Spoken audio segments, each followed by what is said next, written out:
Guys, ఈ రోజు మీ ముందుకు ఎందుకు వచ్చానంటే Telugu serial actress Kavya madam గారి బర్త్డే. ఒక ఫ్యాన్ బాయ్ గా నాకు చాలా ప్రౌడ్ గా ఉంది. ఎందుకంటే తను చిన్ని సీరియల్ తో పాటు గోవా తో పాటు వెండితెరకి వెళ్ళాలని మనస్ఫూర్తిగా కోరుకుంటున్నాను.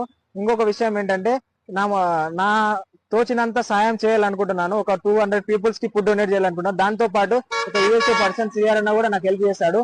ఫుడ్ తో పాటు బెడ్షీట్స్ కూడా ఇవ్వండి బ్రో, హాస్పిటల్ ముందు పడుకునే వాళ్ళకి నేను హెల్ప్ చేస్తానని చెప్పాడు. నిజంగా నాకు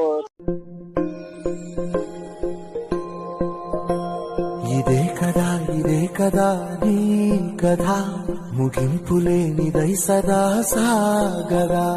ఇదే కదా నీ కథ, ముగింపులేనిదై సదా సాగరా. నీ కంటి రెప్పలంచున మనస్సు నిండి పొంగిన ఓ నీటి బిందువే కదా నువ్వెతుకుతున్న సంపద. ఒక్కొక్క జ్ఞాపకానికి 100 ఏళ్ల ఆయువుందిగా, ఇంకెన్ని ముందు వేచనో